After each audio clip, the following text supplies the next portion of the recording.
I'm Jeff Prang. I'm the Los Angeles County Assessor. Very proud to be here this morning in the city of South Del Monte to speak with the community about the programs and services that the Assessor's Office provides, many of them which help people save money on their property taxes. Today we're going to be talking about homeowners exemption, about transferring base year values from parent to child, programs to help senior citizens as they get older and want to downsize but don't want to pay more in taxes, but also just helping people navigate the very complex system of property taxes and homeownership in Los Angeles County in California. I'm very proud today that we have with us the mayor of the city of South Del Monte, Mayor Olmos, who's going to be offering a few words to greet our guests when we get the program started. Mayor? Hi, thank you, Jeffrey, for that introduction. And we'd like to thank you for being here and being a part of our city. You could have had it anywhere, and you had it here in South Del Monte. So we thank you for choosing us and for giving us all the information that we're going to need that's going to be liable to our city and our residents and our community as a whole. So we thank you so much for that. We appreciate it. We're happy to do it, and thank you for your kind hospitality and for those the good people of your city. Thank you.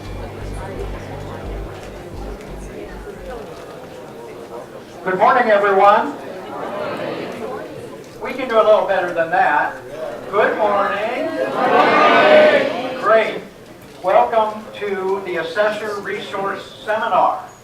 As you can see by looking around, a lot of our neighbors and friends are here this morning on a Saturday morning to gather information about property in Los Angeles County and in particular resources that are available through the Office of the Los Angeles County Assessor.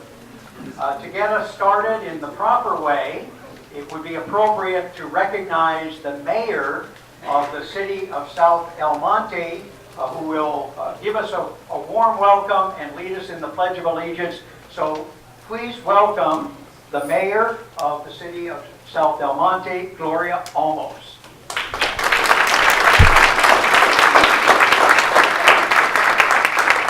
Good morning. Welcome to our beautiful city of South Del Monte. And thank you, Jeff Prang and Assessor's Office, for coming over here to visit us in South Del Monte and making it a point to be a part of this. I know this is something that's going to be very valuable to us, and learning this is going to be an experience that we can pass down generations to come. So once again, thank you so much for being here, and also I'd like to acknowledge our council member, Manny Acosta, that is also here with this beautiful art.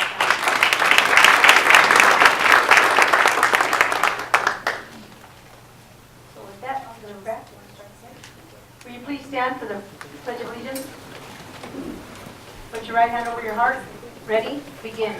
I pledge allegiance to the flag of the United States of America and to the republic for which it stands, one nation, under God, indivisible, with liberty and justice for all.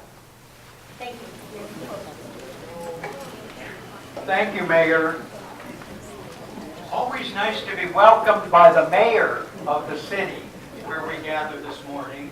And Councilmember Manny Acosta from the city of South Del Monte has been recognized. But Manny, let's do it again. Stand up and give us a wave. I'm also pleased to recognize and have him greet you, Jason Poo, member of the City Council from the city of San Gabriel. Give Councilmember Poo a warm welcome.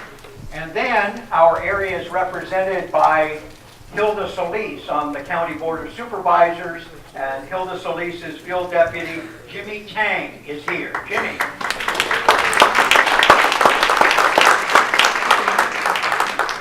So thanks so much. Also want to recognize Albert Chang, who's the Executive Director of the Chinese Elected Officials Association. Welcome, Albert, if you would. A large number of members of the city governments in this area are members of the CEO, and Albert does just a terrific job, and he's partnered with us in helping to put the word out about our conference today, and they have encouraged many of you to be here, and we appreciate that very much. At this time, it's my pleasure to introduce to you the Assessor of Los Angeles County. Obviously, this is the Assessor Resource Seminar. And in each of our counties, including Los Angeles, we have an elected assessor. And Jeff Prang is the 27th elected assessor of the County of Los Angeles. He has a long history of public service at the local government level, including the city level of government, a city council member for 18 years, a former mayor, and then also in service with county government as well. A very experienced and capable person. Please give a warm welcome to our assessor, Jeff Prang.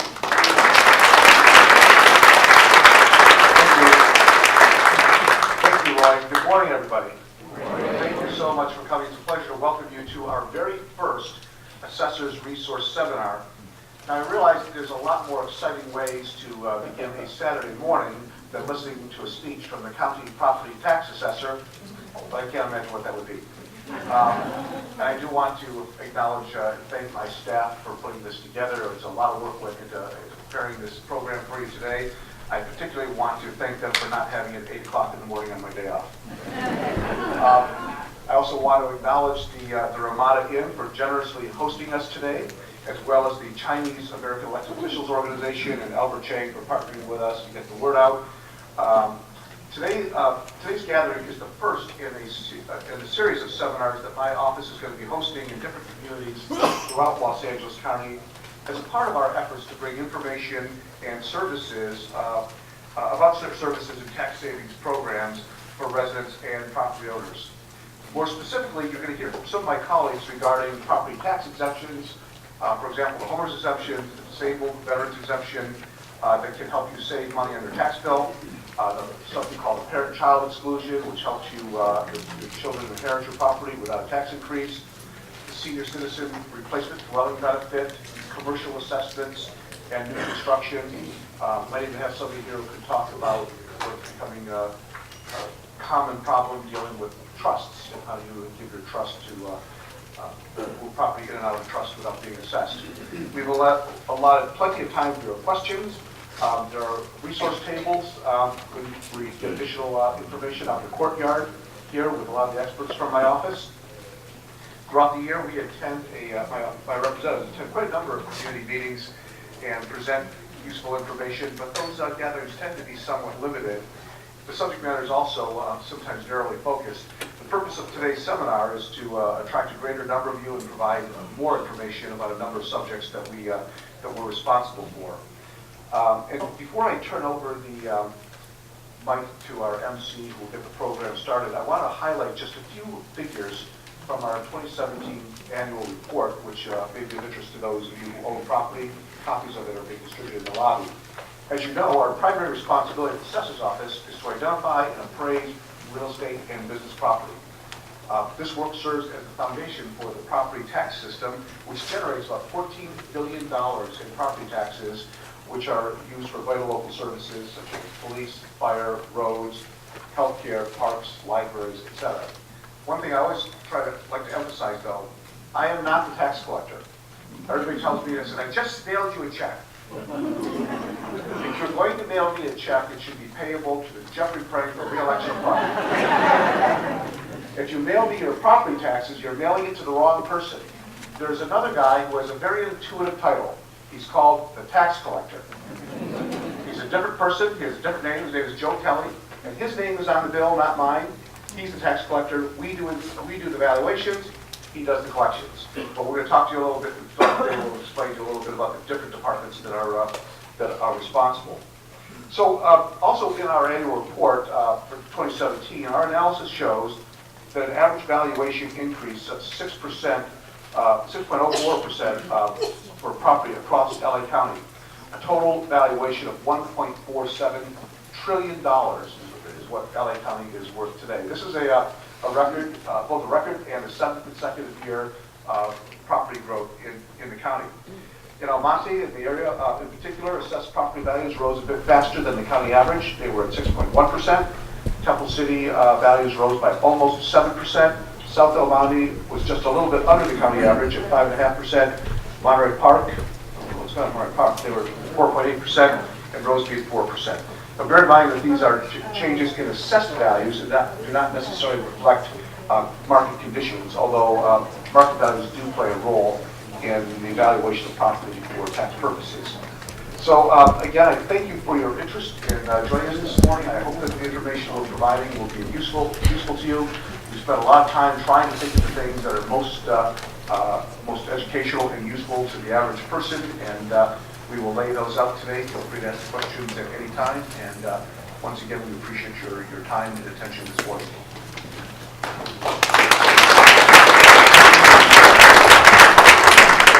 Let's give a big hand again to our assessor, Jeff Bratton. At this time, I'd like to have those who work for the office of the assessor raise your hand. If you work for the office of the assessor, raise your hand. And then for those of you in the audience, if you would take a look around, if you have questions and would like to speak to someone individually, these are the people that you want to search out. Now, some of us may not have the technical answer on a tax question or a property question, but every one of the people whose hand was just waving will be available to you to put you in touch with someone who can help. We also have languages available here today. We have one of our speakers who is fluent in Tagalog, and we have a speaker who is fluent with Mandarin and Cantonese. And so if there's a language issue for you, if you simply let us know. Also, there are cards available. Carol Kwan in the back of the room has cards. So if you have a question, it might be easier for you to write it on the card and then pass it, and then the staff of Assessor Prang, those who are expert in that subject matter, can take a look at your question and better answer for you that way. So if you do need one of those cards for a question, and you know that now, you might raise your hand. Anyone would like a card right now? I see a few hands. So we'll get those cards to you in just a moment, and we appreciate that. Now, the only other instruction is just to describe what we're going to do today. We have some tremendous expert staff from the Office of the Assessor with a lot of years of experience.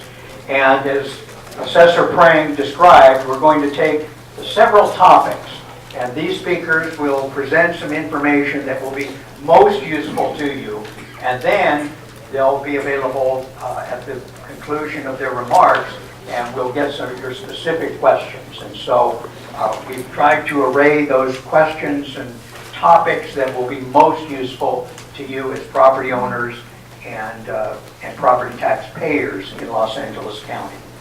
So without any further explanation, it's my pleasure to welcome our first speaker on the topic of exemptions, homeowners exemptions, disabled veterans, nonprofit, or what we sometimes call welfare exemptions. And our speaker is Zenaida Espinola. She goes by Nez. And Nez, stand up, just so that everybody can see the two right-sized people in the room today. So, let's give a warm welcome to Nez, who will lead us through the topic of exemptions.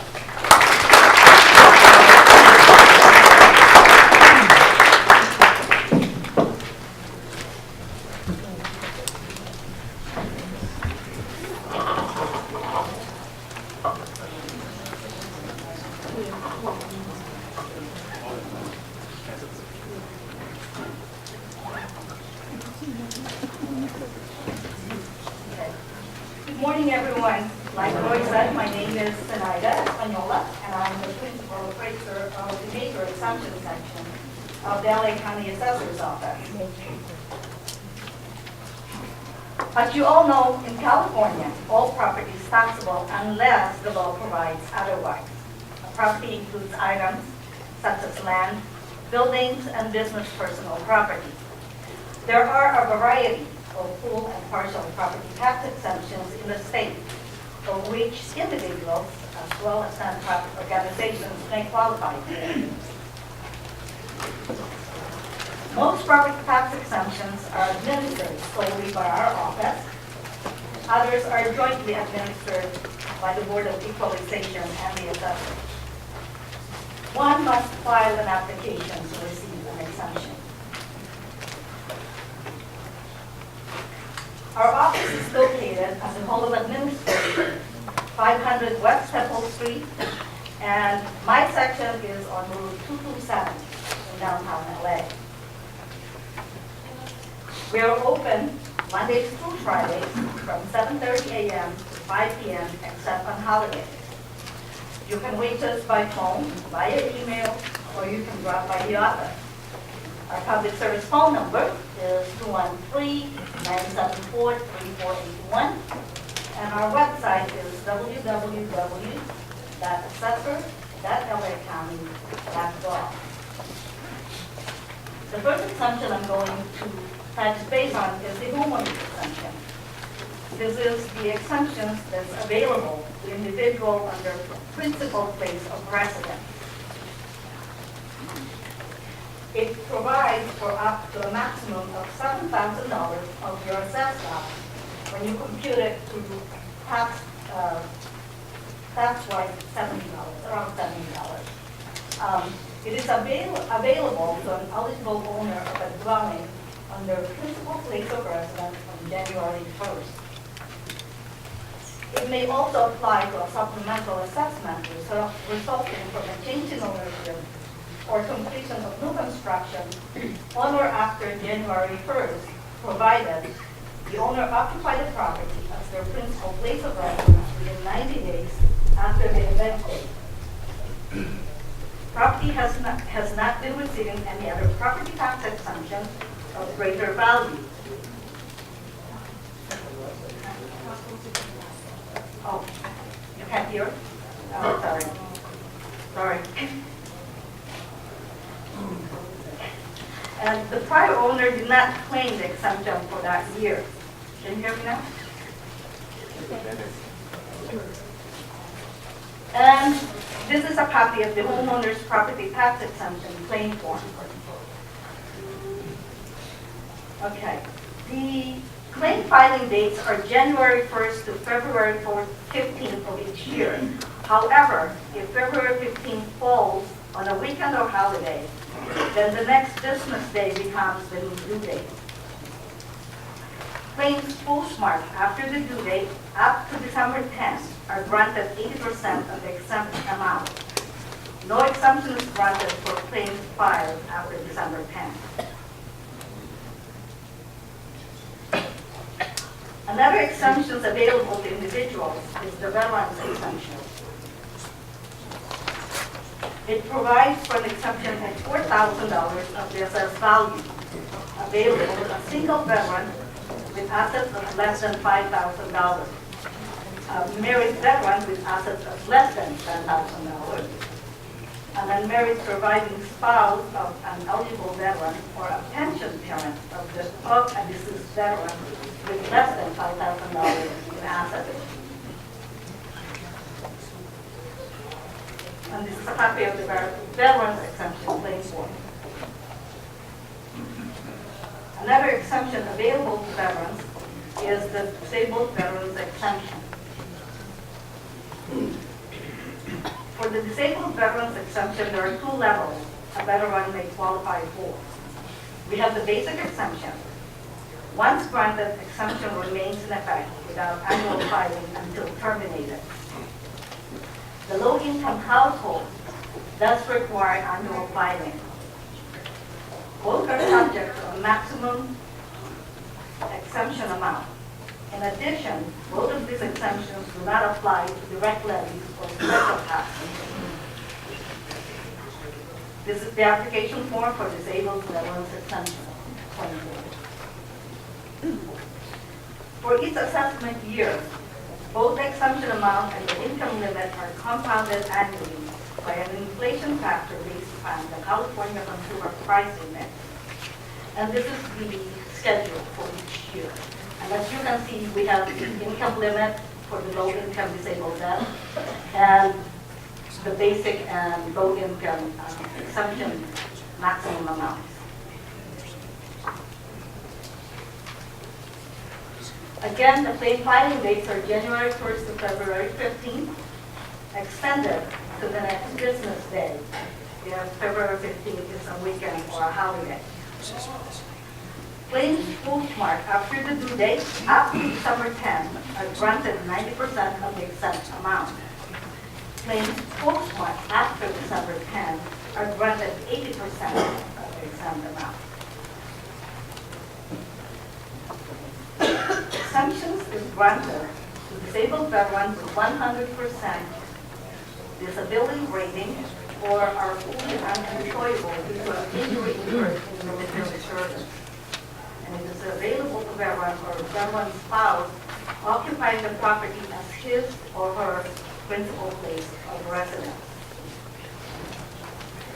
The requirements are a copy of the DD 214, a verification letter from the Department of Veterans Affairs indicating 100% service-connected disability, the date disability was granted, and the date disability was effective. And this is a copy of the verification letter from the Department of Veterans Affairs.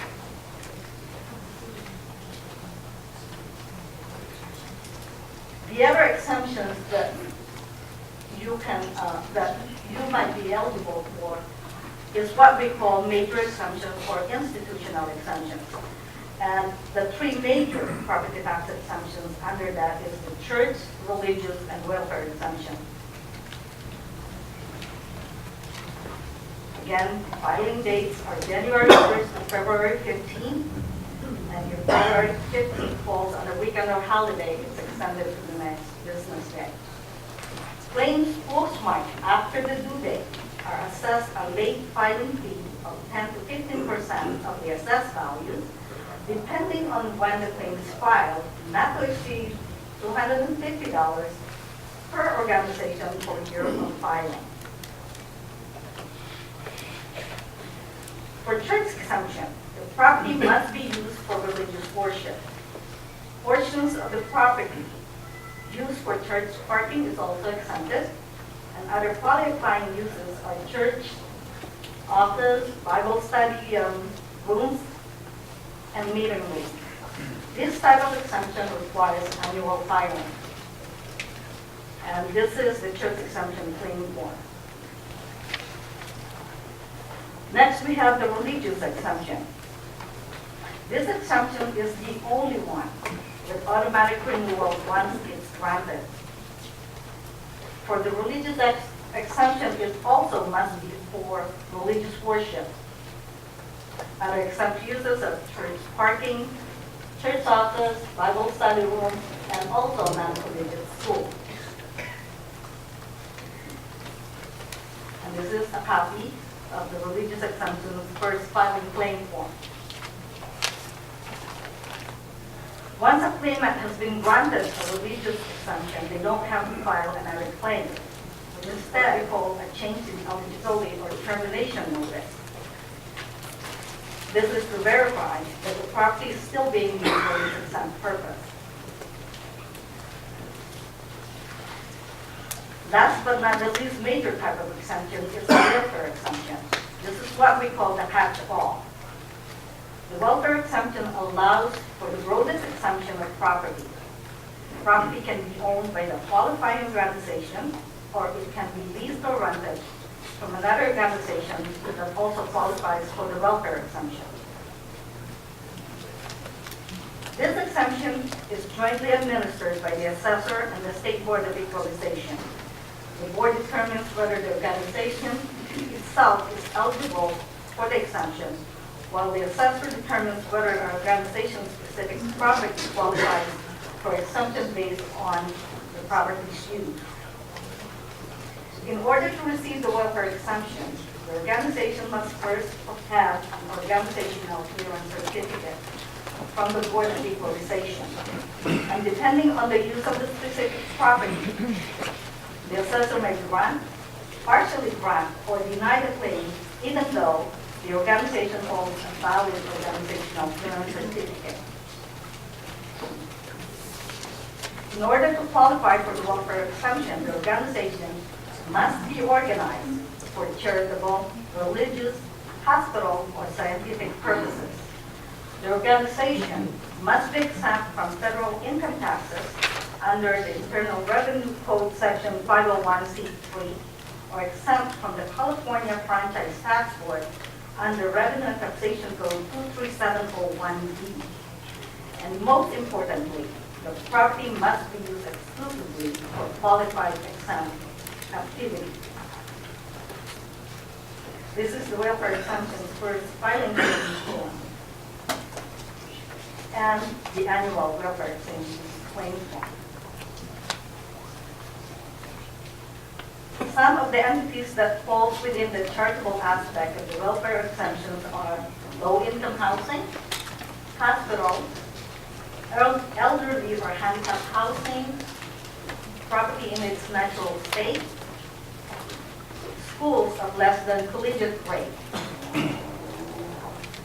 And although not as common as the other exemptions, these other non-profit organizations exemptions are available for those who qualify.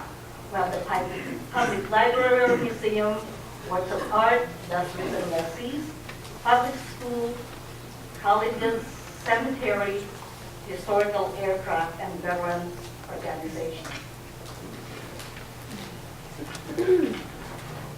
Thank you and enjoy the rest of the day.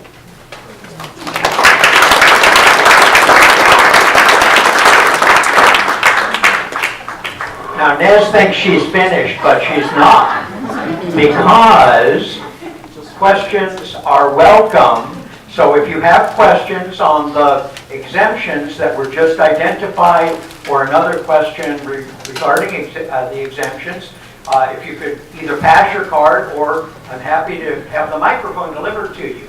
So would anyone like to ask their question? Okay, this gentleman has a card.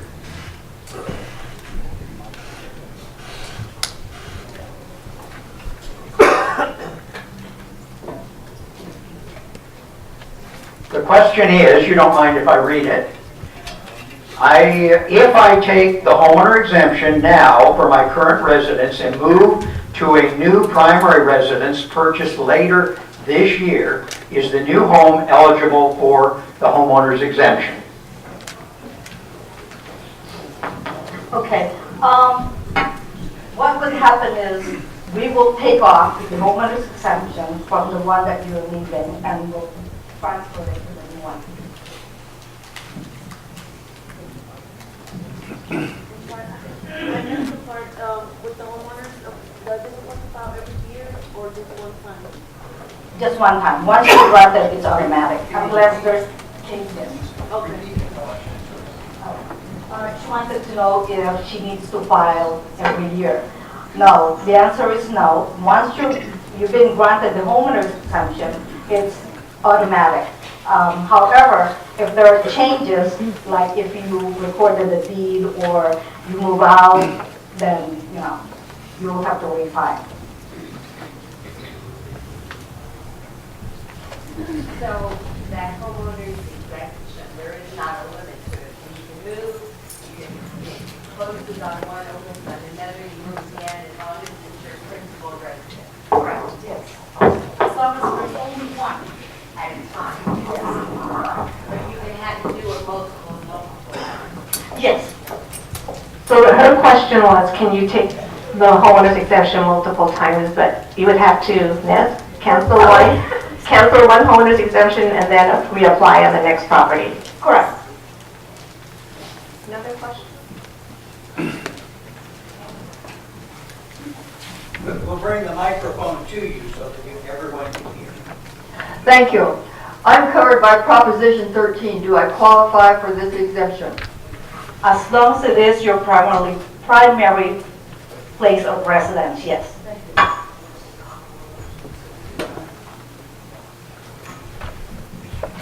Looking at my tax bill, how can I tell if I have a homeowner's exemption?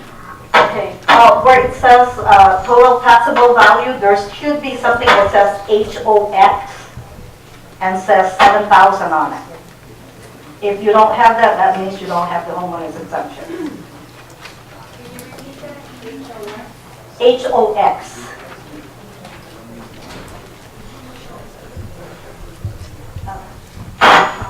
Oh, okay. So this is in regards to the welfare exemption.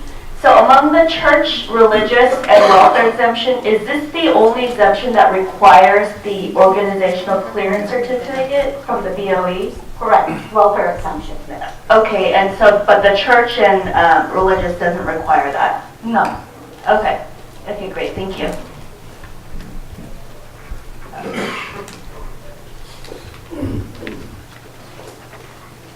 Carol. This gentleman has a problem.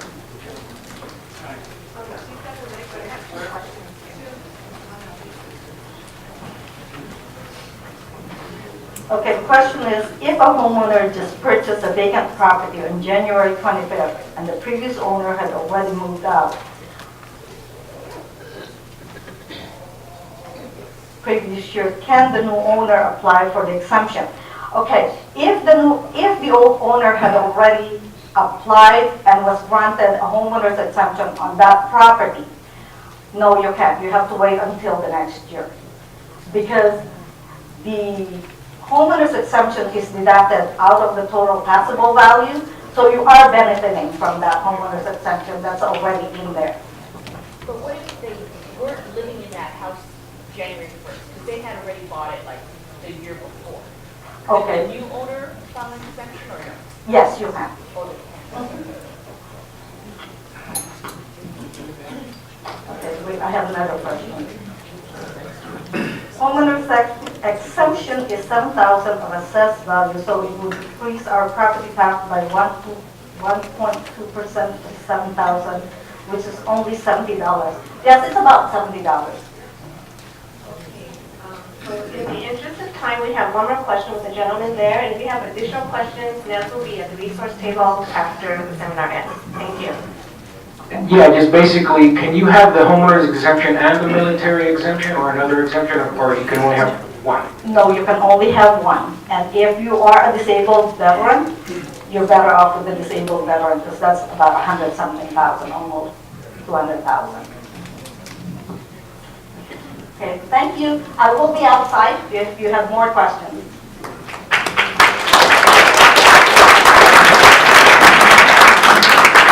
Wasn't she great? Let's give her another hand. Each of our speakers and other of Assessor staff will be available after the meeting, and in the courtyard there's a resource area that has been set up with different tables for you to get additional information if you need it. Now it's my pleasure to move to the topic of the parent-child exclusion and the senior replacement dwelling benefit. And our speaker is Robert Large, who has been with the legal services section of the assessor's office and is a property assessment specialist. Robert brings 27 years with the Los Angeles County Assessor's Office, a great deal of experience to present to us today. So please give a warm welcome to Robert Large.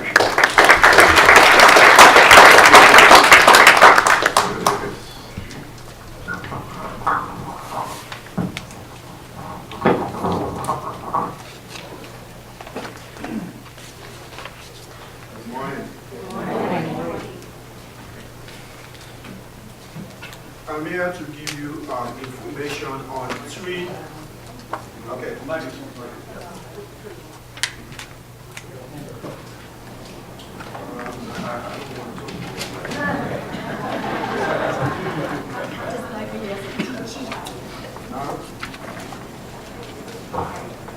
Now, there we go. I'm here to speak to you on three property tax exclusions. The parent-to-child exclusion, Proposition 58. The related exclusion, grandparent-to-grandchild, Proposition 193. And the base year value transfers for senior citizens, Proposition 6090. And 193. They are both under Revenue and Taxation Code Section 63.1. Proposition 58 excludes from reassessment transfers of real property between parents and children. After the transfer, the property will keep its value, including the 2% trend. Proposition 193 excludes from reassessment transfers of real property between grandparents and grandchildren if all of the parents of the grandchild or grandchildren who qualify as the children of the grandparents are deceased as of the date of purchase or transfer. Unfortunately, in order to qualify for this exclusion, the biological child of the grandparent has to be deceased. The in-laws do not have to be. If they have remarried, then they are no longer considered the child of the grandparent, and the property can transfer to the grandchildren and be excluded. Eligible properties. A transferor's principal residence is fully excluded with no value limit. However, only the first $1 million of the full cash value of a non-principal residence for each transferor is excluded. Each transferor has a $1 million allocation during their lifetime. That includes husband and wife. Each transferor has $1 million. Let's talk about definition of children for parent to child. Any child born of the parent or parents. Any stepchild of the parent and the spouse of that stepchild, as long as the marriage of the parent exists. Any son-in-law or daughter-in-law of the parents. Any child adopted by the parent before the age of 18. Any foster child of a state licensed foster parent are all considered children. Proposition 58-193 filing deadline. The claim form must be filed within 3 years from the transfer or before the property sells, whichever is earlier. If it has passed 3 years since the transfer or date of death, or the property has transferred to a third party, a claim is still timely filed if it is filed no later than 6 months after the date of mailing of a notice of supplemental or escape assessment. The assessor is always supposed to send you a notice when we reassess property. So in this case, if the 3 years has passed and the property has been sold, and you only now receiving the notice from the assessor saying we reassess because your mom died or mom transferred the property to you, and you file within 6 months, you get the full exclusion. Proposition 58-193 deadline passed, prospective relief. If both the 3 years and 6 month limitation periods have passed and the property has not been transferred to a third party, a claim may be filed at any time. If granted, the exclusion shall apply commencing with the assessment year in which the claim was filed. So for example, mom dies in December of 2014. The assessor sent you a notice in January of 2016. You did not file.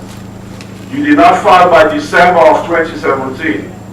So you missed the 3 years and the 6 months. As long as the property has not been sold, you can file now and you will get the exclusion moving forward. We are not going to reverse the reassessment on mom's date of death. What we will do is, we will take mom's base year value and transfer it on the property starting with this year, moving forward.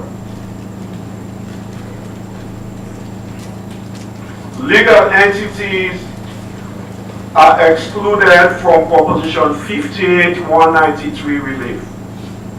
The exclusion for transfers of property between parents and their children and from grandparents to grandchildren does not include any property owned in a legal entity or interest in a legal entity. The definition of children under Prop 58 does not include legal entity.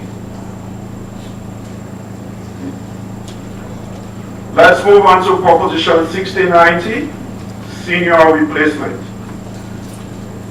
These propositions are under Revenue and Taxation Code Section 69.5.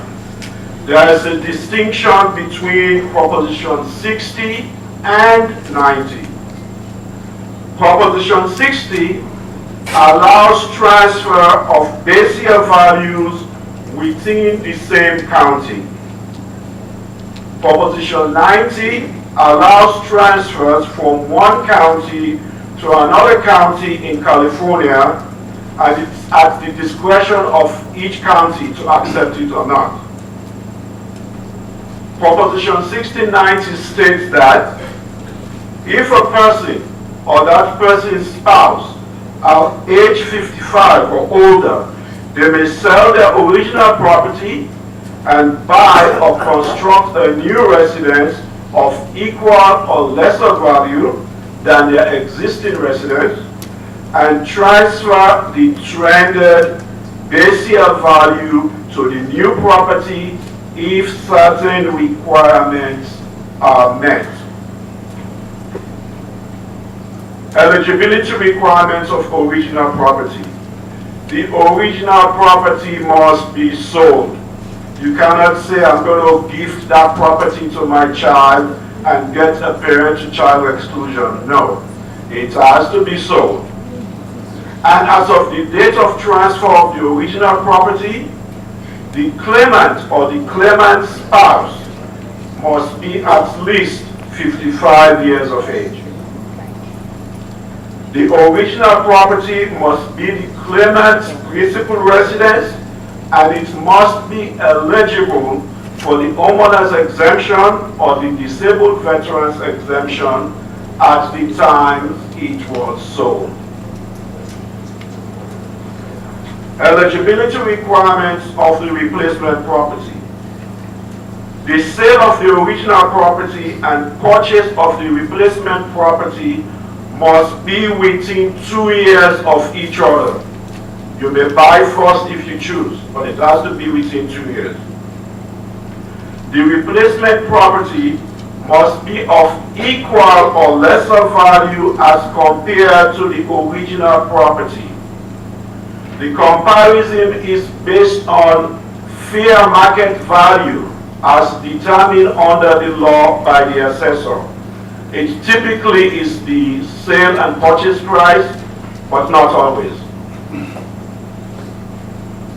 The claim form must be filed within 3 years of the purchase or completion of construction of the replacement property.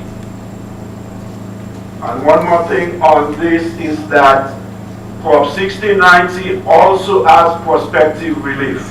So if you miss filing the claim by 3 years and you file today, we'll take your base year value from your original property and transfer it to your replacement moving forward. Proposition 6090 limitation. This is a one-time benefit. To receive this exclusion, the claimant and or the claimant's spouse must not have received this exclusion before, with the one exception that if a person first received this relief for age and that person subsequently became severely and permanently disabled and have to move to a new property, they can transfer their base year value to that property under a different proposition, Proposition 110. These are the counties currently accepting Prop 90 in the state of California: Alameda, El Dorado, Los Angeles, Orange, San Diego, San Mateo, Santa Clara, Ventura, Riverside, San Bernardino, and Tuolumne. That's all I have for you. Any questions? Yes, please. Can you restate the basis relief for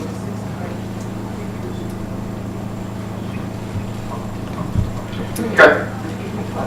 Can you restate the base relief for 60, 90, the 3 years you were talking about? You said that they'll have 3 years to file it. Let me be clear on that. The claim form for Prop 6090 must be filed within 3 years of the purchase or completion of or construction of the replacement property. And I stated that after the exclusion was passed, the legislatures made a change that gave prospective relief to property owners. So if you miss filing a claim, you didn't file till 5 years later, or the answer was in 2014. I'm not in and you file today, your value can be transferred on the replacement property from this tax year moving forward. Any other questions? Yes. Yes. You said a legal entity does not qualify for 6090. Is that, I assume that does not include a living trust? Yes, it does not include a living trust. A living trust for Prop 58 purposes and for property taxation purposes is not considered a legal entity. Yes, please.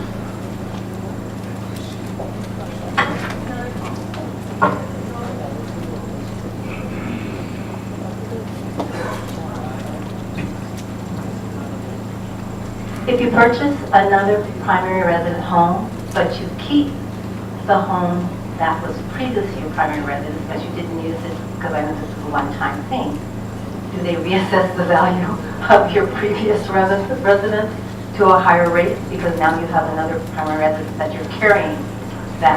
No, you keeping the home, you're not selling it.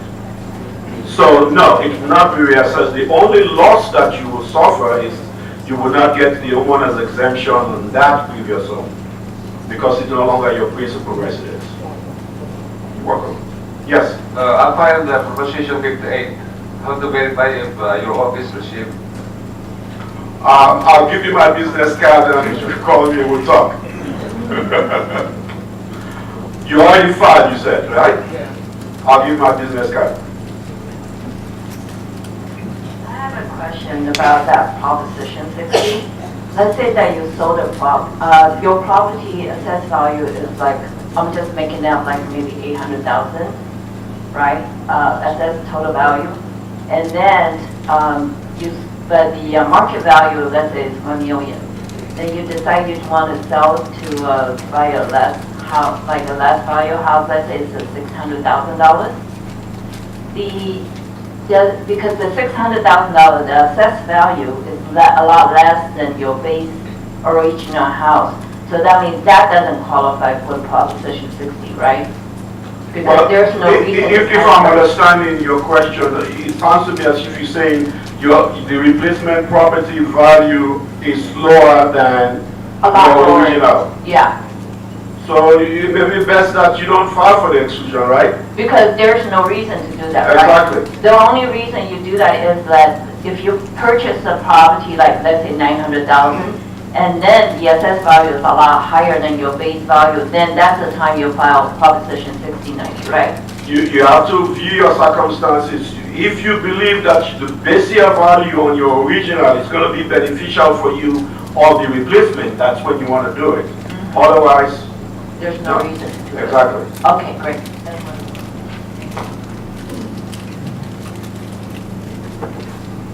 just for clarification, based on her question, my understanding was you could only take the base if it was either at the same or lesser value. You couldn't take it for a higher value. Am I understanding correctly? Well, you wouldn't want to, would you? Would you want to take it for a higher value? I mean, the understanding here is that you want to take it because it's lower. You want to take a lower value to your new residence. And once you look at the facts of your circumstance, and that is not beneficial to you, then you wouldn't want to do that.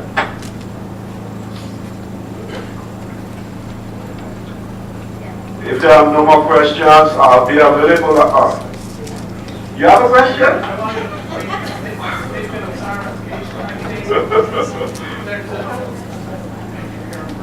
I think there might be some confusion. There's a difference between what your assessed value is and what you sold the property for. If you have owned your property for 20 years and have done nothing else to it in terms of changing title or adding new construction, the only thing that happens during those 20 years is it'll go up 2% from your 1975 base year from whenever you bought it. At the time that you sell the house, your sale price may be 2 or 3 times what you're really paying taxes on.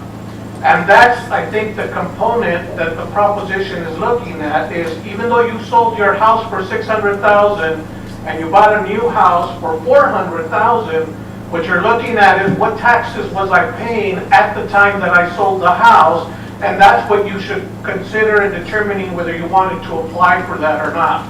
I think that might be what's creating a little bit confusion in terms of the difference between the value you sold it at and the value that you were paying taxes on. Thank you. Thank you so much, Carlos. Okay, I think we have one last question. I just want to clarify the few minutes ago you mentioned about even like my parents, they bought a house like 10 years ago, and they didn't know about this proposition. So if they decide they want to transfer the base value that's from the previous house to the new house, can they still do it? They can file now. Oh, still even 10 years after? Yes, there is no limitation as to when you can file. The only limitation is that you can only get the benefit now moving forward. Yeah, I understand. Right. But they can take from the previous base value into the new. Okay, great, thank you. Thank you.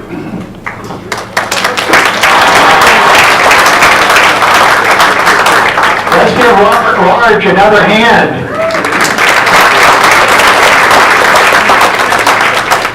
He and each of our presenters will be available after the meeting if there are additional questions or clarifications that are needed.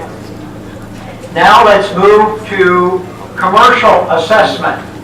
And it's my pleasure to welcome as our speaker a supervising appraiser with a great deal of experience, Ho-Fu Lee.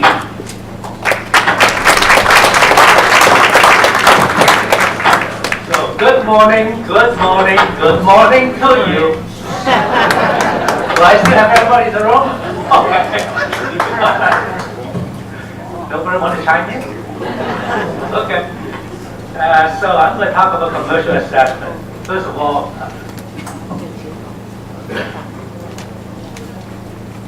how do I move this? Oh, okay. Okay, first I want to talk about some basic concepts. As in Real Estate 101, what is real property? It's really not just the physical part we're looking at. So we are really talking about more than just the dirt and the building. Remember, we're also talking about the right to allowable use and other rights. So we are really talking about the whole property rights. Because for commercial assessment, that's important. And the second thing we are going to talk about is the basic concept of fee simple.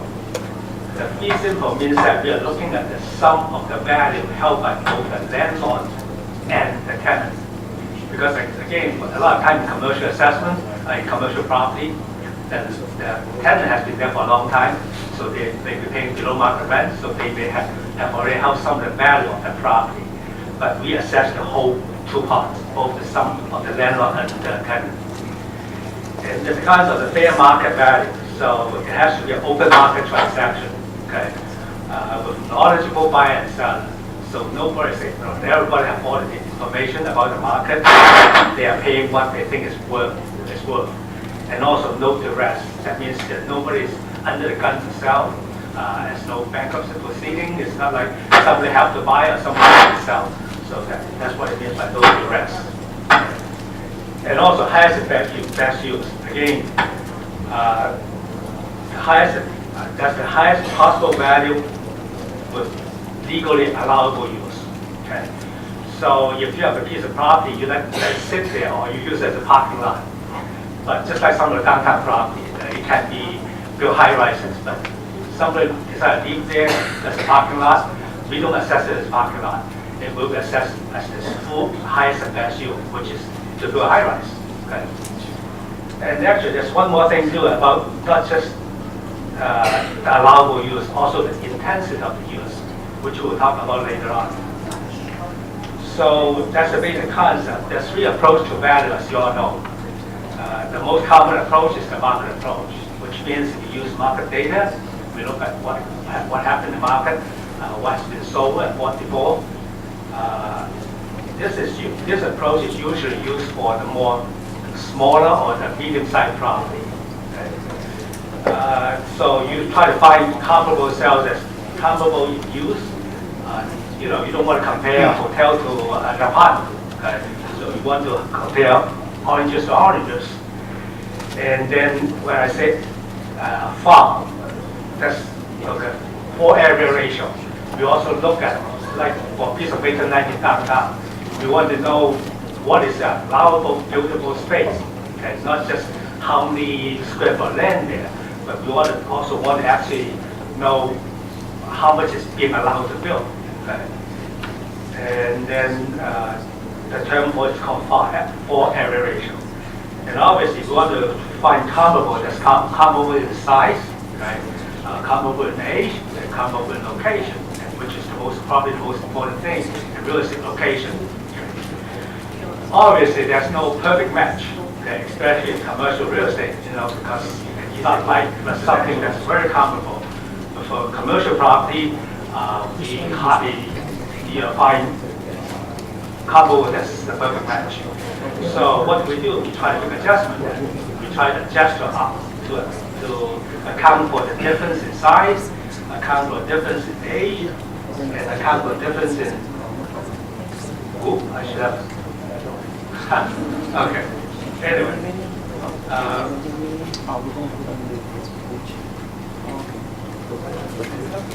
So we try to account for all those by making adjustments. Okay. And then obviously those adjustments could be subjective.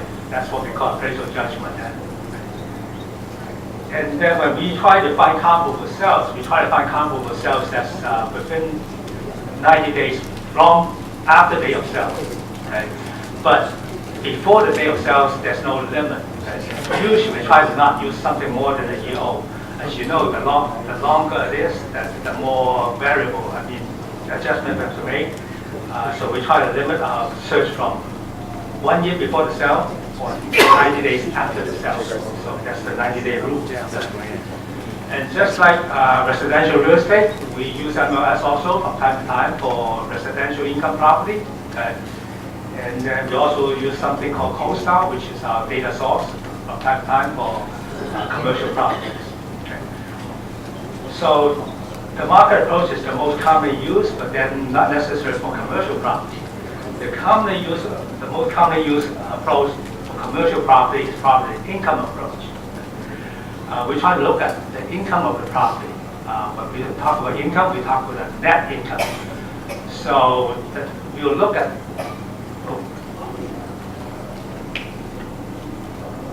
that's what that formula says. V equal to I divided by R. That means value is equal to income divided by the rate. Rate is the rate of return. Okay? So we try to look at what is the net income of the property, and we try to what is the market rate. Okay? In the market, what is the return rate? Okay? What we call cap rate. And then we try to come up with a value that way. There's more than one way to do the income approach besides that dividing the net income by the cap rate. There's also more commonly used in terms of by the multi-resident. That is the gross income multiplier. Sometimes people use the gross income, multiply the gross income multiplier, and come up with a value. Oftentimes, that's more used in small, medium-sized, multi-res buildings, because a lot of times those incomes are not that easy to come by. So that's why it's more for the small to medium-sized buildings. And there's something that's occasionally or rarely used. It's called a DCF. It's called discount cash flow. That's another income approach that's more reserved for something like a subsidized housing, where you really don't have a market rent because the rent is the project is subsidized, so the rent is restricted. So we use something called discount cash flow also. So for the income approach, something worth mentioning is what is a normal expense. We don't look at just the actual expense. We want to look at what is market normal expense. If you have some peculiarity to your property, or you just decide to hire your property as a manager and pay him a pile of money, that's not what we look at. We look at what is the market management fee, for example. So we look at normal expense. And also, interest expense is not part of the equation, because interest expense is considered cost of holding the property. It's not really part of the value of the property. Okay? So interest expense is normally not part of the expense we look at. Okay? So the third approach will be the cost approach, and that is probably something we don't normally use except for specialized property or something that's really unusual, like the Bronx Museum. Okay? So there's no market rent, there's no market cap rate. There's really nothing you can go on except maybe use the cost and see how much it costs them to build. Okay? So for the cost approach, we try to look at some cost manual, like Marshall and Swift, which is commonly used, okay? And see, okay, how much this building will cost. Okay? And then that cost will include hard cost, soft cost, and holding cost. Holding cost is like the interest cost. So when sometimes the taxpayer say, well, it only cost me that much to build. But out of the cost we use, including the hard cost, it's not just the actual physical cost, the parts and the labor that you put in. It also includes the interest costs and the architectural fee, the permits and everything, what we call soft costs. And then the holding cost obviously is that how much you have to loan and how much you have to pay the bank for that loan. So another component of that cost approach is sometimes the profit component, what we call entrepreneurial profit. Obviously, if you spend all that money building something, there must be some kind of return for you. And that's what the entrepreneurial profit component. That is, maybe that's the difference between the market and what the cost is the profit that you make because you spend that money, you expect a return. And then actual cost. So a lot of time we try to look at the actual cost also and compare to the cost that we have. And then see which is more reasonable. But too often the actual cost does not include all the soft costs. Okay. So the next topic related to the cost approaches, well, actually to all the approaches, is the information request letter we send out. Usually we send out an information request letter every time when there's a transfer, especially for commercial properties. So the letter is not to try to audit you. We have nothing to do with IRS. Basically, we really try to establish a line of communication with you. I'm hoping that you will tell us more information about the sales. Maybe we will ask you for a sales package that will tell us a little bit more about what happened, what you already asked for, or maybe even we will ask you for maybe is there some back and forth negotiation, and then sometimes we will ask you for the appraisal also, because obviously most of the time people buy property based on loans, and the bank will have an appraisal, and that gives us some more information also. Sometimes we ask for that. And then most importantly is that we try to get the income expense information from you, because we want to know what actually happened to the property, and then compare to what actually happened in the market. And then sometimes we also ask for agent's phone number too, because we cannot proclaim to be expert in every area. So sometimes we try to talk to the agent and say, hey, maybe you know the area more than I do, or maybe this property you know more than I do. So please talk to me. So let me explain to you what happened to this property, anything unusual to this property. And then that's why we ask for the agent's phone number also sometimes. And then also doing new construction, right? We'll send out letters and asking you for architectural plans, or the architect's name, the actual cost that you spend, and also maybe the contractor's number, and then maybe they can tell us, well, there's some issue with how the foundation, because it's very hard to build. Basically the idea is that we try to talk to you. So please respond to those letters, whether it's by writing or by calling us. It's always good to talk. So that's basically what the information request letter we sent out is for. I'm not going to talk in detail about Prop 13 or Prop 8. Basically, I just want to let you know that for commercial property, it's still under the protection of Prop 13. However, there's talk about a split road. There's only talk so far. They're saying that somebody is proposing that maybe the commercial property should not be protected by Prop 13 anymore. But right now, it's really a talking stage, so nothing concrete. So if that's the case, then the commercial property will be assessed every so often, maybe every 3 years, just like I've done before. Go back to pre-1978, the way we do things. And then Prop 8, same thing, commercial properties are eligible for Prop 8 decline in value. When there's a market value that is below your trend basic value, you can apply for a Prop 8 decline in value also. But that you have to apply every year, and we'll try to review yearly. So basically, that's about all that there is, and these are just some pictures about different type of commercial property, hotels, hospitals, studios, shopping centers, and then something worth mentioning also, something called possessor interest. You may be wondering, what about those container terminals in the harbor? The property is owned by the government, the LA Harbor Authority, okay? But then it's leased to the private operator, so they are paying taxes also based on their leases, okay? That's called possessor interest, okay? So utility companies, okay, they own this building, they are not paying taxes to the county. Oh well, they're not assessed by county, they're assessed by SPE. Okay? If you look at the assessors map, they're under 800 parcel numbers.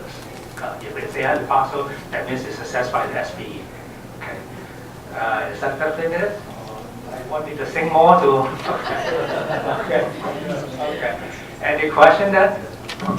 Yes. Yeah, about the info request letter, is it similar to the PCOR? Because, I mean, the info request letter is something that isn't recorded, obviously, but you archive this information? I mean, do you keep it in some kind of record for property? It's supposed to be confidential. It's not something that's for the public to look at, if that's the question. Unlike the PCLP call, it's a public record. Oh, okay. So, thank you.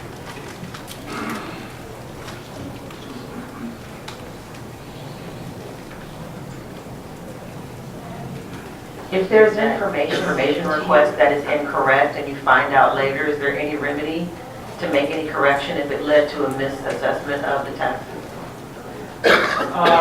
So if it's not correct, then we later find out, obviously, we will want to make corrections and then try to look at did it affect the assessment significantly. If it is, then obviously we want to make corrections.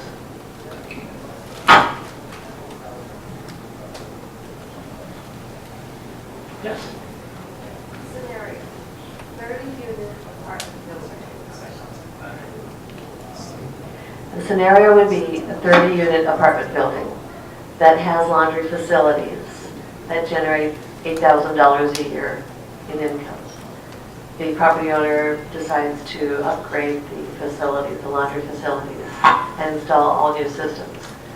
And with that, there is an increase in the laundry. So now it's generating $12,000 a year in income. How would the assessor look at that? Good questions, okay? Because there's two issues there, personal property and real property. Because the laundry is personal property. However, that income is considered part of the real estate because so technically we should pick up the additional income.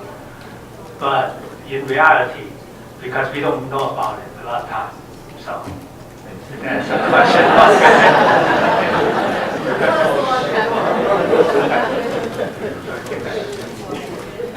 Yes. You said something about discounted cash flow. What kind of business do you discount the cash flows to make an assessment? Again, that's probably more like subsidized housing because it's very hard to combine with market rent and the rent is restricted, and then also maybe initially they got subsidizing from the government in terms of loans or in terms of all kinds of things, okay, tax credits. So we look at the actual rent that they collect and then use a discount rate and then say, okay, how they can collect discount rent for how many years, and then at the end, so what is that property value worth, and then add it back to that, and then take the sum of that as the market value at the time being. It's called discount cash flow. It's a lot of complicated, not often used. It is, usually, yes. Okay, thank you very much.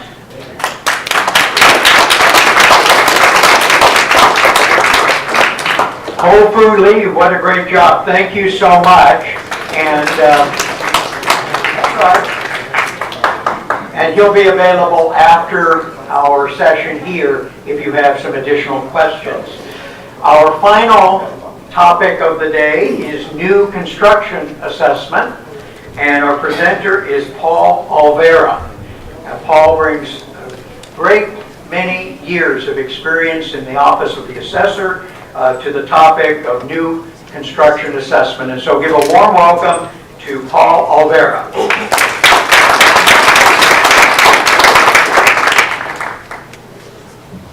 Thank you. I'd like to thank Assessor Prang and Mayor Olmos for inviting us here today. I think we have a great crowd. I've got to let you know you've set my personal record. I've done some speaking before, usually to my own assessor staff. I think I expect to group about maybe 50, 60. So you're on my personal all-time record, World Series record. Thank you very much. Roy mentioned, no, he didn't mention, I've been with the department for 32 years, so I got all my cohorts beat here today. And I know what you're thinking. I'm telling you it's 32 years, and you're looking at me and you're saying, Paul, that can't be. It cannot be. You don't look a day over 42. So what does that mean? Now, you started when you were 10, to which I will wryly smile at you and say, of course. That means I started when I was 10 years old. I'm 42 today. Child labor laws were different back in the 1950s when I was born. So yes, of course you are right. No, that's not true. It's 27, 32 years, you can do the math. Okay, so 32 years. Actually today, where's Carol? Where are you hiding, Carol? Carol goes outside. Okay, Carol Fawn, who is one of our moderators here today, she and I, today, the 27th, is our anniversary. Is our 32 years of county service. We're here today. Great department to work for.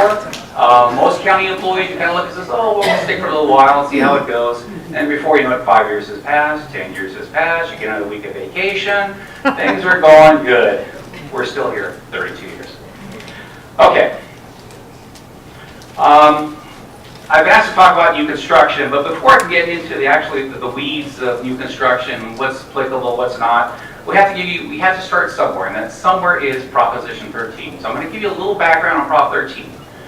Okay, so when was it passed? When did Proposition, I heard some comments, I'm under Prop 13 or not.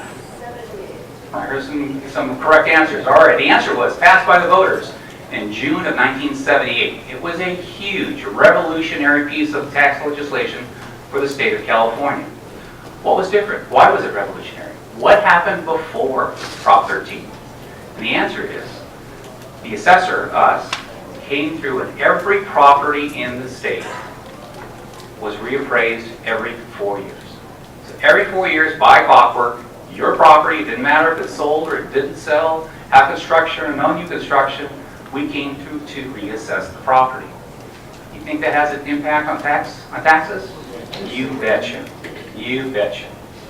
So there was a revolt. The people that were affected basically were the people of fixed incomes, right? You couldn't afford. People had to sell their homes to afford the property taxes.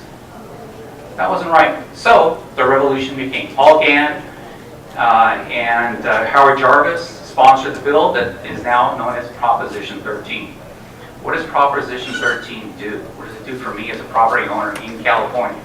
The answer is, we can only reassess, as opposed to the 4 years like we used to do every 4 years. It says we can only reassess you when there's a change in ownership. Only when there's a change in ownership. After that, your taxes are set, and it goes up only just a little, 2% every year by law. Or if there's new construction. So if there's new construction, then we're going to come out. We're going to assess you for that new construction. New construction takes many forms and shapes. Some of it little, some of it major. We'll go on to that in a little bit.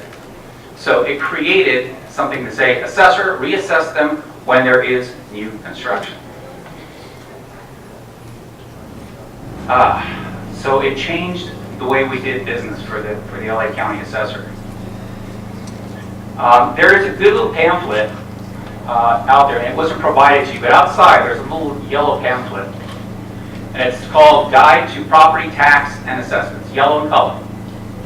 If you open that, and on the very next page, it starts to talk about Prop 13, and it says, you know, when is the assessor going to assess me? And it says when completed new construction. I just said that. But also there's a little second part to that. It says new construction partially completed on the lien date, in parentheses, January 1st. So what the heck is that? What is that? It's not completed, but it's in progress, so can the assessor assess me for something that's in progress? Not completed, in progress. On January 1st. That's the big date for the assessor. That's when the clock strikes 12. January 1st is when the assessor must identify and assess all property in Los Angeles County. It was very applicable. When I was driving into the parking lot this morning, did you guys notice the property right across the street from here? You see some new homes being built? They're not done yet. They're putting the roof on it today. The roof tiles are going on. Now we just passed January 1st. Today's the 27th. So 3 weeks ago, almost 4 weeks ago, January 1st told. I told you that's a key date for assessors. So what is the assessor going to do? I just told you, I just read that we're going to assess you for construction partially completed on the lien date. So in our estimation, if I go out there and my staff is going to go out here and they're going to look at that property and they're going to make an estimation, that house is 75% done. So what are we going to do? We're going to take that total cost of that house times 75%. You're going to be taxed immediately on January 1st. So the tax bill that comes out in October is going to have that 75% percentage on the tax bill. Not done yet, but it's in progress. Another big piece of legislation was Senate Bill 813. Senate Bill 813 is what created something called supplemental assessments. What the heck are supplemental assessments? Oh, they're bonuses. They're bonus taxes. I don't like to hear that. Extra taxes? Yeah. So if any of you have ever purchased a property here in the state of California, or if you've completed new construction here in the state of California, when it was completed or when it changed ownership, you received from the tax collector. Remember, Mr. Frank says, I'm not the tax collector, we're the assessor, but if you want to make a check payable to Paul Olvera, you can do that too. It will be cashed. I guarantee you. It will be cashed. Anyway, supplemental assessments. There are additional assessments. They are one-time assessments. Do I continue to get supplemental assessments for the rest of my property ownership? No. You only get it one time. When you buy it or when the completion of the construction is done. After that, the value is already included in your normal taxes. But you get this extra bonus. And I'll tell you, if you have the impound accounts, anybody here have an escrow and an impound accounts? Supplemental bills are not covered by impounds. You're going to pay them yourself. Okay? All right, what's next? Okay. new construction comes, let's talk about market value versus cost value. Market value versus cost value. And here's a scenario. So let's give you an example that I'm making a major addition to my home. It's cost me the cost is $100,000. Let's take a step backwards here. Cost. Where does the assessor get our cost from? We make them up? No. Every county is different, but for LA County, we solicit to contractors. We send out flyers, we send out questionnaires to say, tell us what it costs you to build X, Y, or Z. The material, the labor, the copper, the electric, the drywall. All of those components, we ask them, what do you charge in LA County? We get that information back, we create our cost. Based on that information, and it can change every year. As you expect, costs go up, they're not going down, they're going up. So those costs are what we're going to put for your new construction. Hopefully we just had a slide up there talking about the cost approach. He had three things. There was a market approach, an income approach, and a cost approach. That's what we're talking about here, the cost approach. Where do we get our costs? From contractors, specific to LA County. Not what it costs to build in San Francisco, their costs are going to be different. Not what it's down in San Diego or Riverside, their costs are different. LA costs, specific. Make sense? So far. So let's go over. So how about a contractor? Here's a concept. Cost me $100,000. The cost is $100,000. But you understand, Whole Food here, who was just here, told me, you know what, Paul? I built it for $50,000, not the $100,000 you say it cost. So I thought, Whole Food, that's pretty strange. Why did it cost you $50,000? Well, you see, I'm an owner builder. I'm a contractor. It's because of the contractor. I'm using the labor. I'm using my free labor. My guys come over and work. And then I got a discount because the material that I got came from another job. So it only cost me $50,000. So should the assessor use $50,000? Or should we use $100,000? And it's not a matter of what we want to do. It's what the law says we must do. It's the fair market value of that construction. So what's the fair market value? We already told you we get our cost from contractors. It's $100,000.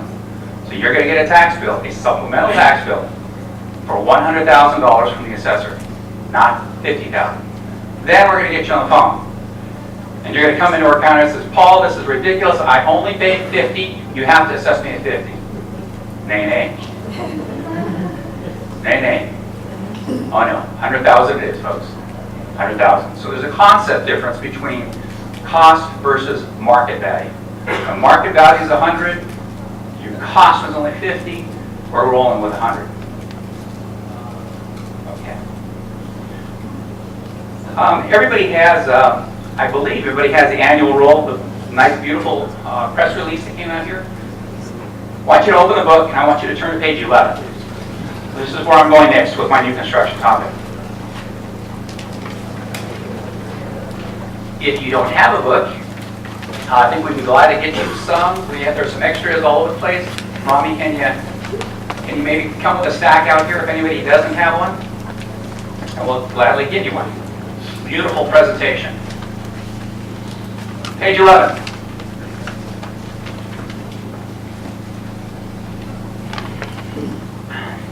Assessor Frank already came up here and he told you that this past year our roll for the entire county of Los Angeles was $1.416 trillion. That's with a T, not a B. Trillion dollars. Second is the largest in our history of LA County. The second time consecutive year that has occurred. On this page 11, you'll see that of that the county, that the roll increased by 6.04% over the prior year, or a total of $80.6 million. That's how much we increased, $80.6 billion over the previous year. Now, how about new construction? There's some little things there, little tidbits here. On the right-hand side, there's a yellow, looks like a yield sign. That says new construction added value 7.6 billion with a B. So that means of the 7.6, of the 80.6, 7.6 of it was involved new construction. That's 9.4%. So 9.4% of the increase this past year was due solely because of new construction that we added. On the bottom right-hand corner, it says, kind of hard to see, but it's in kind of yellow. It says 74,000 new construction events. So there was 74,000 events that we had to go out to and collect that raised 7.6 billion. So that's the correlation there. Lots of activity. In good times, people build, right? You take out permits, there's new construction going all over the place. Hofu works in a section that deals with very unique and specialized, but how about all downtown? You've seen pictures of downtown. You know what the activity is going on there. It's everywhere, not just downtown. Like I said, it's right across the street. You see it right there. Good economic times, a lot of permits, a lot of activity. Okay. In this past year, our department, let's see, I'll give you history. 6.7 was this year. 7.6 was this year. Last year it was 6.7. 2015 it was 4.8 billion. And 2014 was 4.4 billion. So a lot of billions here. BBB 4.4 all the way now up to 7.6 this past year. How does the assessor find out about it? How do we find out that there's construction going on? Well, I can drive by like I just did today. That's one way, but not typically. The typical route is what? A permit. So you, the owner, the developer, is taking out a permit with the city in which you live, or the county, if you're unincorporated. That's one way. So that permit information comes to us. We get that information. Visual observations, like I just said, just drove by today. I'm going to go back tomorrow in my office, Monday, and I'm going to say, do we have a permit for that thing? Are we out there? Are we aware of that thing? Yeah, visual observations. And there's another one too, your neighbors. Right? Hey, Paul, my neighbor across the street, I know he didn't pull that permit. He never does. You know, he never does. He's building left and right in the back of his house. So yeah, do we respond to that? Yes, we do. We have a website. You can submit email requests to us. It's the same thing. You can submit an online referral basically saying, oh, there's some new construction. I checked the rule. You haven't picked up that house, but it's been there for 10 years. I hope not, but if it's true, you will go out.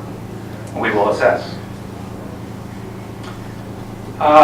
For each one of those things, a permit, visual observations, neighbors calling, anonymous sources, emails, we do dispatch an appraiser that goes out to the field. They will go to that property. Does the property owner have to be a homeowner? Be present when we go? Yes. We do not make appointments. We show up. It's our task. Even if you're not there, we will make our best guess, our best estimate as to when the completion was done, what percent completion was there on the lien date. We talked about that briefly. All these kinds of things. So we don't need you. It would help if you were there to do our job. Again, information. Hofu talked about providing information. Yeah, we need information. We want to assess you fairly. We don't want to have to guess when it was done. We don't want to have to guess what the inside of that house or that remodel was. Do we assess every single permit that comes out? Every single kind of permit? I'd say most permits, yes. Building permits is what we're after, really, building permits. So if you take out a permit for a re-roof on your house, I'm replacing the windows on your house, are we going to assess that? No. You got a bedroom, you got a pool, patio, second story? You bet. You bet. For the last 3 years, we've been pretty consistent. From 2015 through 2017, we've received at the minimum 43,000 permits on our side that we actually dispatched an appraiser to. We went from a low of 43,700 to last year's at 44,015. Last year was a little higher at 46,000. So we've been in that same range. 43 to 47,000 permits were received by us in which we dispatched an appraiser to go out. That's a lot of work, guys. Think about that, right? 41,000? Appraisal staff, we probably have, well, total department is 1,400. Appraisers, I think we only have like 300. So we got to address all areas of the county. We're in a great location right here. We're here in South El Monte. Anybody know where our office is? We have downtown LA. But their closest one is one more exit down. One more exit. Peck Road. We're at Santa Anita. Go to the next one. Peck Road. That's where I work. Where does that office, located in South El Monte, what areas do we cover? We cover everything. Listen to this area. Everything from the Hollywood Bowl, way out there in LA, You know where Holly Bowl is. All the way to the county border in Pomona, Claremont, we got it. That whole area is ours. Going all the way down to Pico Rivera, Santa Fe Springs, and Downey. We got it. It's a huge area. A lot of growth, a lot of activity going on in those areas. Because land is typically cheap. Cheaper, I should say, cheaper. Not as expensive as the west side, south side down towards the beaches. People develop here, like across the street. Okay. Is the assessor building inspectors? Are we inspectors? Am I a city building inspector? So when I come out to look at your property, am I looking to see whether something's up to code or not? We assess. We don't care if there's a permit or not. It'd be nice if there was a permit, but not required. We're going to assess what we see. We're going to assess it. If I see it, we're assessing it. Okay? We have drawings, and this is something I want to touch on basically. For every property in Los Angeles County that has a structure, we have a drawing of that structure. It's kind of a rudimentary, it's kind of like an overhead, direct overhead, so you kind of see the outline. We don't know what your bedroom, we don't know where the bedroom is. That's very important. I will tell you that 50% of my walk-in traffic here in the East District office are people that are coming in because they want to see their building records. You say, well, what do you want to see? Well, I want to see the drawing. Just bought it. We don't know if there was a permit for this bedroom addition in the back, or there's a pool. We have that information. So one of our public service, part of our outreach is you can come to any district office, not just the East, not just downtown. We have an office in Signal Hill. We have one in Culver City, and we have one in Silmar. Any of those properties you can go to acquire copies of your building record, your diagram, the square footage, how we came up with the square footage, the bedroom bathroom count. That's all information that we do. You have to have proof of ID. It's confidential. We're not going to allow it to everybody. Just because you're the neighbor and you want to be the nosy neighbor, no, not available to you. You already called me and told me the guy next door was building something. Are we also going to give you the information about the property? No, no, no. No, no. Only the building owner. If its property is owned by an LLC or a legal entity, you'll have to have some other additional requirements. But normally, if it's your property, or you're a single married couple, or whoever owns it, your ID, your driver's license, your California ID, passport, something we get that. And we will provide you free of charge. Free of charge. That's a good thing, right? Free is good. Free is good. We'll give you copies of that diagram. We're working on getting that online. So that's another step that we're going to. Right now, we're not there, but we're working towards it. So you wouldn't have to come into our office. You'd be able to go from the comfort of your bed in your pajamas and look up your diagrams and your square footage. Okay? I'd probably say that about 50% of the activity that we get, that walk-in traffic, is related to those diagrams. People get churned by building safety. They say, go to the assessor's office. They'll have the diagram. They may even have the permits that we don't have. They may have, and that is true. That is true. 50%, my estimation. The other, about 30 other percent, Robert Large was up here just 2 speakers ago talking about the proposition, Prop 58, Prop 60, Prop 90, all that good stuff. We like those things because they can lower our taxes, right? Keep our taxes down. But probably another 30% is involving that, the propositions. So basically 80% of our work tied up with that kind of stuff. I reached my time already? Dang! Always talk a lot. Questions? We'll bring the microphone to you. Scenario. At time of transfer of a residential property, the new owner has now discovered that there is 2,500 square feet of living space that was added that was not assessed by the former owner. So the new owner says, oh goody, and they'll be assessed at the new square footage. How does the assessor discover that, one? And two, are there any plans of doing a look back by the assessor's office to the former owner? I'd say there's 2 components to that. The answer is yes to both of those. First component is, okay, her scenario was, I'm buying it, there's 2,500 square feet that was not assessed It's difference. There's a difference of 2,500 square, whatever. It doesn't matter if it's 100 square feet. The size doesn't matter. It's the concept here. You bought it. You as a buyer, you had to go through a mortgage company. And presuming you didn't, if you did not pay all cash, you had an appraisal. You had to pay for an appraisal to come out there and inspect and take photos. They are the ones who documented it. There's a difference, whether it's 2,500 or 100 square feet. You bought it as is, but your purchase price reflects that. You also bought it knowing that there was no permit possibly for that addition. But buyer beware. Buyer beware. The second part to your question was any attempt or effort by the assessor to go back in time to collect those taxes from the prior owner. The answer is absolutely yes. You're not excused from it just because the property sold. The tax law doesn't say, oh, if it's sold, assessor, just forget about it. Forget about it, right? Forget about it. No, we don't. We go back and we will assess it when it was complete, and that taxpayer will receive additional, they'll get a supplemental bill, right? Supplemental. And they're going to get additional taxes for every single year that escaped us. So what am I telling you? We're going to go back in time to a different owner. So if the value was $50,000, they get a supplemental for $50,000 plus every single subsequent year in which it escaped. It missed, but we missed it.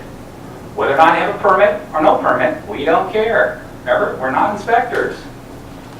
We're not inspectors. We do it all the time. Paul, can you clarify, isn't there a statute of limitations on how far back we can bill for escape new construction?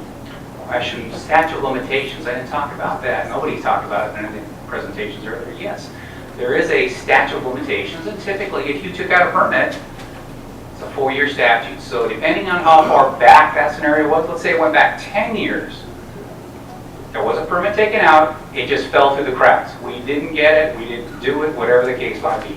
We're going to go back 10 years. How many of those should I, if I'm the owner, how many of those should I expect to get? 4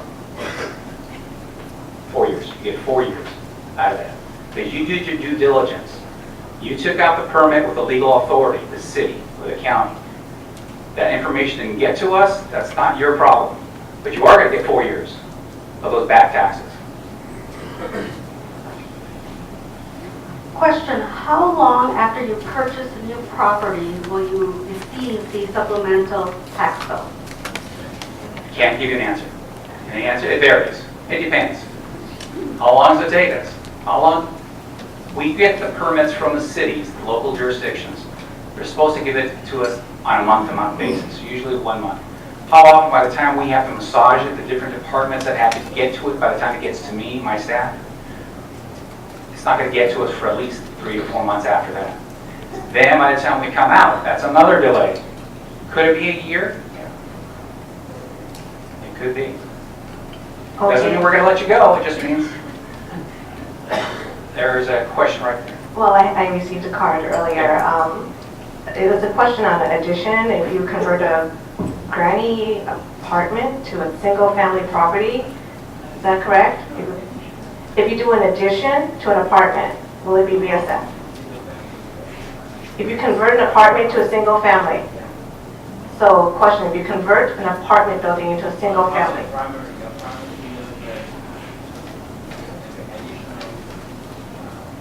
you know, maybe we'll take it on the side later on then. Okay. A little bit different. I'll be glad to get it. We'll all be available with business cards. I think I had a question back here with the gentleman.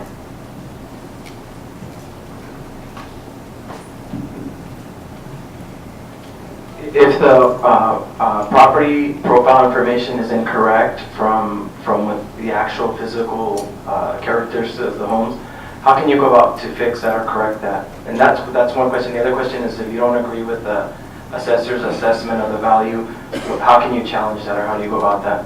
Okay, two questions. This requires 2 answers. If there's a discrepancy on square footage, the bedroom, bathroom count, along those things, there is both an online form on our assessor website. What's the assessor website? What's our website?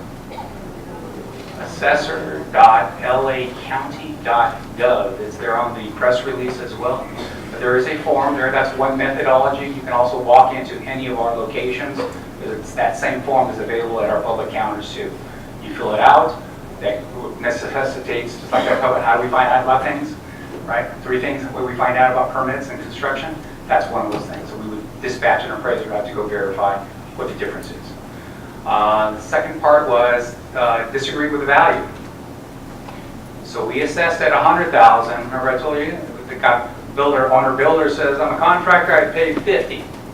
I already told you there's no recourse on that one.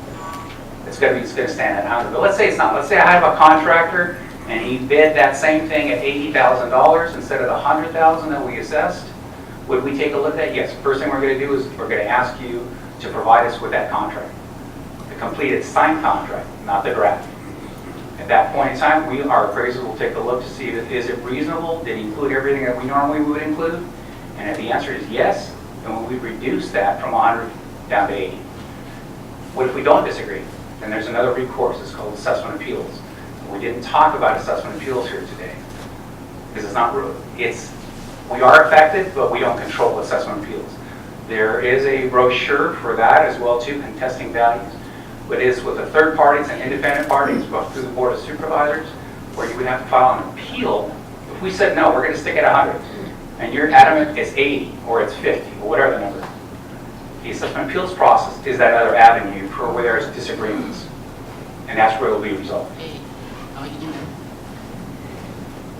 Thanks. 2 quick questions. Why can't I impound my supplemental tax bill, especially if it's substantial? And on the new construction partially completed on the lien date, is that for your example, 75% of the market value on January 1st or 75% of your assessed cost on January 1st? 75% of our cost. So if the cost was $100,000, 75%, $75,000 is what's added. Remember, we're not reassessing the whole property. We're only reassessing what you're adding, what the new construction part is, not the whole property. First, why can't I impound my supplemental? Great question. Not for us. That is your mortgage company. So you got to deal with your mortgage company. As far as I know, I've never seen a supplemental being impounded. Well, there's 2 here. Which one would you have? I would like to know, once there's an error found, not on the property owner, but as of the assessor, for whatever reason, is it just for the current year, and are you able to go back and find accountability even if it's years behind? Errors, kind of like we talked about up here, the question was earlier, there's something that the prior owner built. Yes, we do address errors. Do we go back in time? Yes, as well. Up or down. That could be the other way too. Not just that you disagree. What if we found something? Again, we talk about it. We found where you were underassessed. Yeah, we're going out and we're going to fix it. Whatever that thing is, we're going to fix it. Then there's the 4-year statute that applies, but question. Yeah, going back to what you mentioned that the homeowner needs to come in and show an ID to provide that information. Yes. Is there an exception? What if for some reason they're not capable? Can they authorize someone to do that for them? Absolutely. There is a form, again, on our website. It's very good. Our website, we've revamped it the last 2 years. It's been a great improvement. And there is a form. It's called an agent authorization form. So you look on that, and so your representative, the owner must sign the form. The original owner, it has to have an original signature, not a fax, not a copy, the original, and they can designate a person or an entity to represent them, to have access to our records. Okay, this will be our last question. It's actually not a question. It was to address the question on supplemental taxes. So when a property is purchased, I'm a lender. We always advise buyers to account for supplemental property tax bills. Your impound account's only going to account for property taxes and insurance. However, at certain times of the year, enough money can be accounted for by the lender where a supplemental property tax bill can be taken out of the impound account. You have to be careful doing so to make sure that there's not a shortage moving forward, but it can be done. Is that just because I'm funding it, or the lender will actually fund that for The lender's going to collect a buffer up front at close of escrow, and depending upon the amount of money that's in there, it can be done. I can discuss it with you. Real quick, I have to stop because my time is up, but I'd be remiss if I didn't talk about one more thing here. And it has to do with something what we call misfortune and calamity. Misfortune and calamity is natural events that occur. And right now in the news, you've seen plenty of it. You've seen fires up in the Santa Clarita Valley. We've seen mudslides in Northern California as well as here locally too. Communities up here in Azusa, Sierra Madre, Duarte typically get a lot of flooding and mudslides. Misfortune calamity is the section in that revenue taxation code which allows the assessor to basically give you a refund, if you will. It's called a supplemental. You actually get a supplemental refund, not a supplemental bill, supplemental refund, in which we will reduce the taxes on the property during that time that the property is damaged. Now you have to apply for it. It's not automatic. There's an application, again, on the website. Very good source. So we will issue a refund, a supplemental refund. How about when they rebuild? Let's say the house is wiped out. House is gone. I'm displaced while my insurance company rebuilds and I have to rebuild. Is the assessor then going to come through and reassess me when I rebuild? That's new construction, right? That's new construction. The answer is yes, we are going to reassess you. But there's a little asterisk, And the answer is, we're going to reassess you. We're going to restore what we took off. Your property is not going to be reassessed at current market value. So if we took off $50,000 or $100,000, when you rebuild, we're going to put that $100,000 right back on. Make sense? There's a little asterisk there next to that too. How about if do I have to rebuild the exact same size? Or can I rebuild to something bigger? Now, you can build whatever you want. There's no limitation. However, the law only protects you up to the point where you had. So if you had a house that was 1,500 square feet and you rebuilt that damaged home back to 1,500, that's what you're protected under Prop 13. You build a 3,000 square foot house, we're going to assess the extra 1,500. Make sense? By application only, you have to file within 1 year of the date of damage. If you don't file within the 1 year, there is no perspective, you've lost that right. Read up on it on the website. Thank you very much.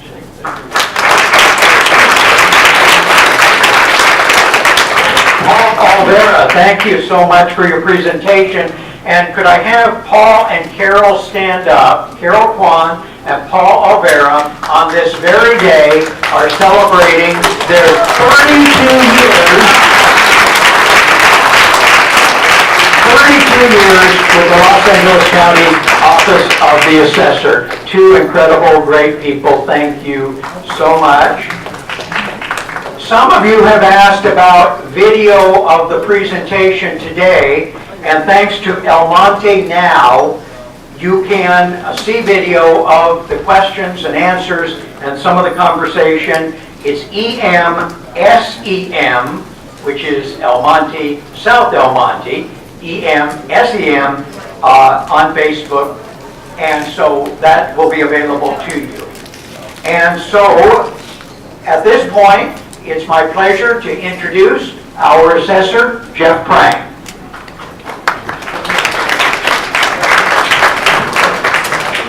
So, thus far, it looks like this has been a good program because most of the people who started 2 hours ago are still here.